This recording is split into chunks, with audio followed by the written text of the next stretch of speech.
Assalamu alaikum, sir. Please, I have been told by authentic incident that me and my children are going to Jahannam. Auzu billah. یہ خاتون ہیں، انہوں نے مجھے لکھ کر بھیجا ہے اور بلکہ انہوں نے وائس میسیج بھی مجھے کیا ہے، لیکن ڈرتی ہیں اور اپنی آواز کو بھی چھپانا چاہتی ہیں اور علم بھی حاصل کرنا چاہتی ہیں۔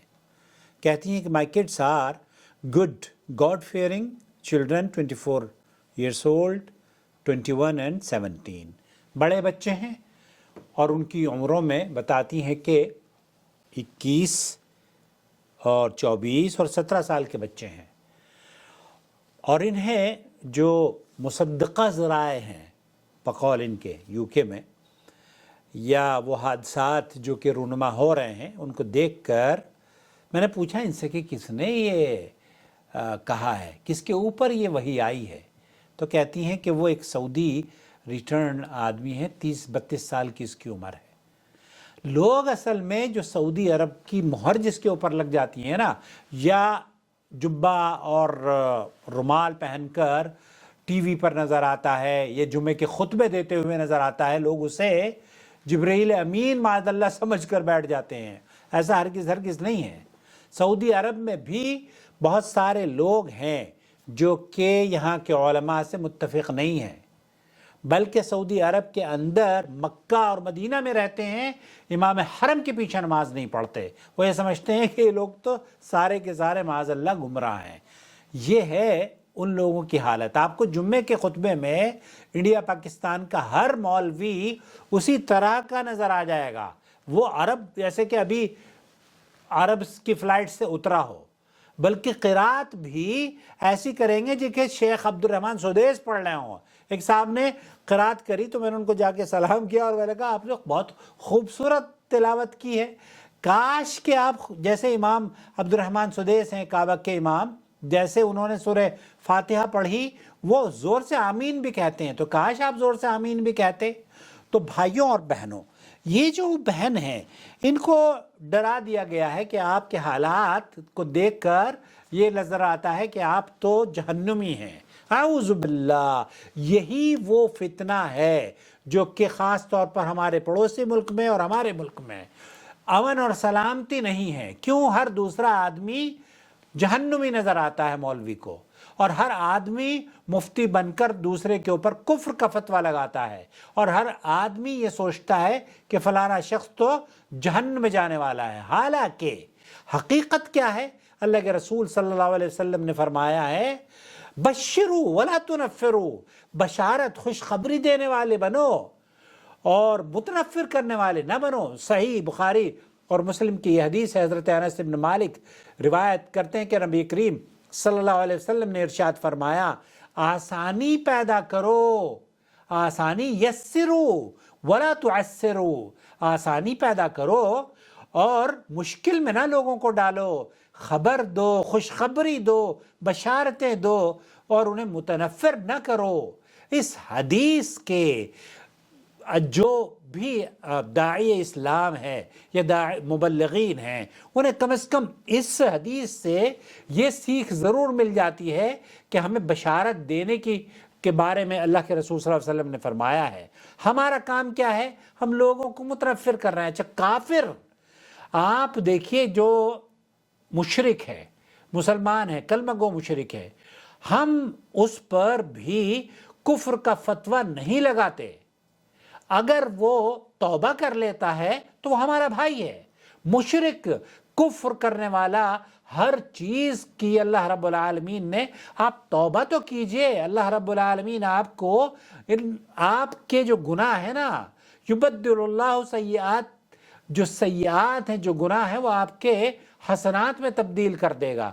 کیا وجہ ہے کہ یہ مولوی آپ کو ڈرا رہا ہے؟ کیا وجہ ہے کہ آپ کو یہ کہہ رہا ہے کہ آپ جہنم میں جائیں گی، جب کہ آپ یہ کہہ رہی ہیں کہ میرے تو بچے بڑے نیک ہیں؟ یا تو یہ نیک نہیں ہے، یا تو آپ کی بھی تربیت نہیں ہوئی ہے، آپ بھی نیک نہیں ہیں۔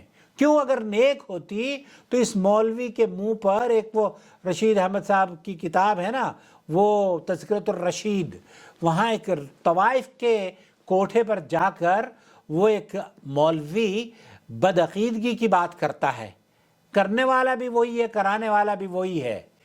وہ کہتا ہے کہ جس نے زنا کیا ہے وہ بھی وہی ہے اور جس نے زنا کروایا ہے وہ بھی وہی ہے۔ اعوذ باللہ، کون؟ اس کا معنی اور مفہوم یہ تھا کہ جس نے کروایا ہے، آپ سمجھ جائیں۔ تو وہ جو رنڈی تھی، وہ جو طوائف تھی، وہ اس جملے کی خطرناکی کو سمجھ گئی اور اس نے کیا کہا؟ بے غیرت تیرے منہ پر تو میں پیشاب تک نہ کروں۔ یہ بھی رشید احمد گنگوئی صاحب نے تذکرۃ الرشید میں لکھا ہے کہ میں تو بے غیرت تیرے منہ پر پیشاب بھی نہ کروں۔ تو کم از کم اس طوائف سے آپ اگر کچھ سیکھنا چاہتی ہیں بہن تو یہ سیکھ لیں کہ ایسے مولویوں کو تو کم از کم آپ کو ادب سکھانا چاہیے، اور پھر بھی آپ اسی جاہل سماج کا حصہ بنی ہوئی ہیں۔ اور یہ بھی دماغ میں بیٹھ گیا ہے کہ میرے تو بچے اگر اچھے ہوتے آپ کے اور اللہ سے ڈرنے والے ہوتے تو آپ کو بتاتے اماں اس کا کوئی سر و پیر نہیں ہے۔ یہ تو اہل سنت والجماعت کا موقف کیا ہے؟ اہل سنت والجماعت کا موقف یہ ہے کہ جو قرآن اور حدیث میں جن کے بارے میں نبی کریم صلی اللہ علیہ وسلم نے یا اللہ رب العالمین نے جہنم کا تذکرہ فرمایا ہے، ابو لہب ہے، فلانے ہیں، ڈھمکانے ہیں، ان کا تذکرہ جہنمیوں کا ہے، ہمارا ایمان ہے وہ جل رہے ہیں۔ لیکن جن کے بارے میں اللہ کے رسول صلی اللہ علیہ وسلم نے بشارت دی ہے، ہمارا ایمان ہے کہ وہ جنتی ہیں، لیکن جن کے بارے میں بشارت نہیں دی ہے تو آپ پر کیا وحی آتی ہے؟ اس آدمی سے آپ کو پوچھنا چاہیے، اور یہ ویڈیو اس کو ضرور دکھائیں۔ سماحت الشیخ عبدالعزیز بن باز مفتی مملکت سعودی عرب سے بھی یہ پوچھا گیا کہ ہمارے ہاں تو ہمارے ملکوں میں بہت سارے لوگ ہیں وہ عجیب و غریب فقرے استعمال کرتے ہیں، یہ تو مر گیا یہ تو جنتی تھا، یہ مر گیا یہ تو جہنمی تھا۔ ایسے القاب سے کیا ہم کسی کو نواز سکتے ہیں؟ مغفور ہے، معاف کر دیا گیا ہے۔ انہا لا تجوز، اس طرح کے جملے کسنا اور اس طرح کی باتیں کہنا یہ جائز نہیں ہے۔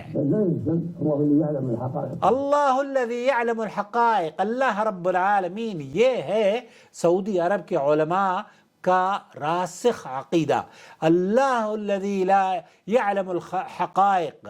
اور اللہ کے رسول صلی اللہ علیہ وسلم نے جن کے بارے میں ہمیں جنت کی بشارت دی ہے ان کے بارے میں ہمیں علم ہے اور ہم اس پر ایمان لاتے ہیں۔ لا نشہد، ہم کسی بھی شخص کے بارے میں، اہل سنت والجماعت کا یہ عقیدہ ہے کہ ہم کسی بھی شخص کے بارے میں یہ نہیں کہیں گے کہ یہ جہنمی ہے اور یہ جنتی ہے، ہمیں نہیں پتہ۔ ہم یہ بھی نہیں کہیں گے ولا بالمغفرہ، ہم یہ بھی نہیں کہیں گے کہ اس کو مغفرت، یہ اس کو معاف کر دیا گیا ہے۔ الا من شہد لہ اللہ، اس آدمی کو جس کے بارے میں اللہ رب العالمین نے بشارت دی ہے اور اس کے رسول صلی اللہ علیہ وسلم نے بشارت دی ہے، لیکن لوگوں کا ہم حسن ظن رکھتے ہیں اللہ رب العالمین انہیں معاف فرما دے گا اور انشاءاللہ تعالی یہ اللہ کی جنت میں داخل ہوں گے۔ ولا نخاف علی، ہاں لا شیخ یہ کہہ رہے ہیں کہ ایسی صورت میں یہ جو آدمی، جس آدمی نے آپ کو ڈرایا ہے، دھمکایا جائے ہے، وہ اہل سنت والجماعت کے عقیدے پہ نہیں ہے، وہ تو خود گمراہ ہے۔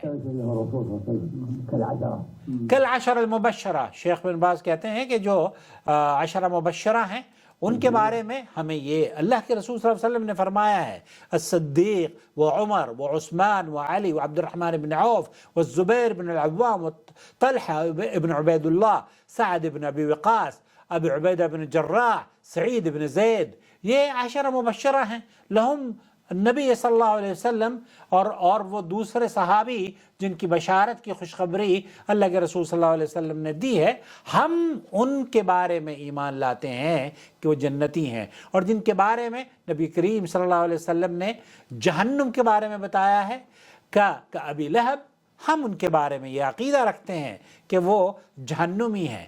تو یہ آپ نے جس آدمی نے آپ کو ڈرایا ہے، اس نے آپ کو یہ بتایا ہے کہ جناب آپ تو جہنمی ہیں، وہ ہو سکتا ہے خود گمراہ کن شخص ہو، کیونکہ کسی بھی شخص پر یہ غیب کا تعلق ہے نا اس سے، اس کی جنت اور جہنم ہمیں آپ کا دیکھ کر کیسے پتہ چلے گا جبکہ آپ اس وقت زندہ ہیں اور آپ یہ کہہ رہی ہیں کہ میں راسخ صحیح العقیدہ ہوں اور میں ہماری ویڈیوز بھی دیکھتی ہیں.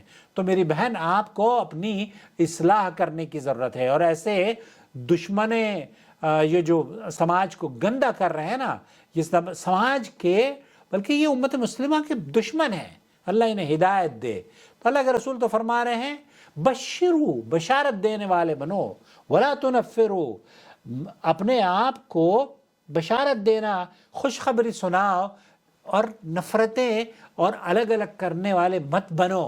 اس لیے اس شخص سے یا ان لوگوں سے جنہوں نے آپ کو یہ کہا ہے کہ آپ جہنمی ہیں، میرا مشورہ یہ ہے کہ آپ ان سے اگر قطع تعلق بھی کر لیں گی نا تب بھی آپ صحیح بچ جائیں گے، کیونکہ آپ نے اپنے آپ کو بچا لیا، اپنے بچوں کو بچا لیا، جہنم کی آگ سے بچا لیا. اور کوئی بھی گناہ اس روئے زمین پر ایسا نہیں ہے جس کو اللہ رب العالمین معاف نہ کرتا ہو. جب شرک معاف ہو جاتا ہے، گناہ کفر معاف ہو جاتا ہے، تو آپ نے کیا گناہ کیا ہوگا بہن.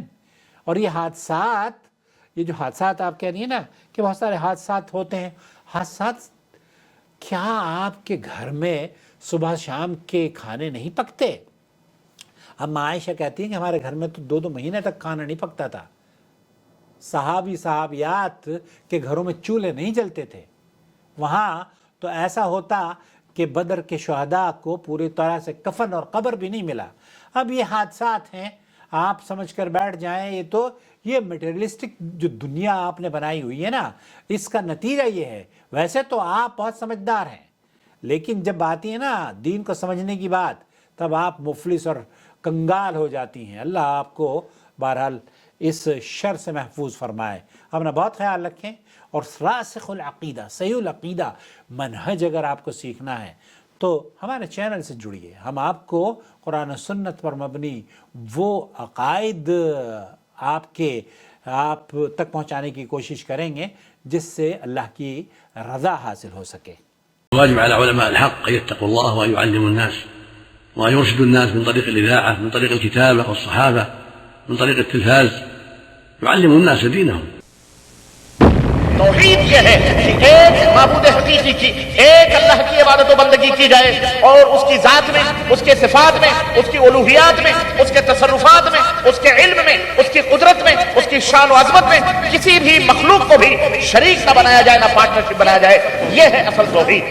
اللہ ولی الذین آمنوا یخرجهم من الظلمات إلى النور والذین كفروا أولیاؤهم الطاغوت یخرجونهم من النور إلى الظلمات أولئك أصحاب النار هم فيها خالدون.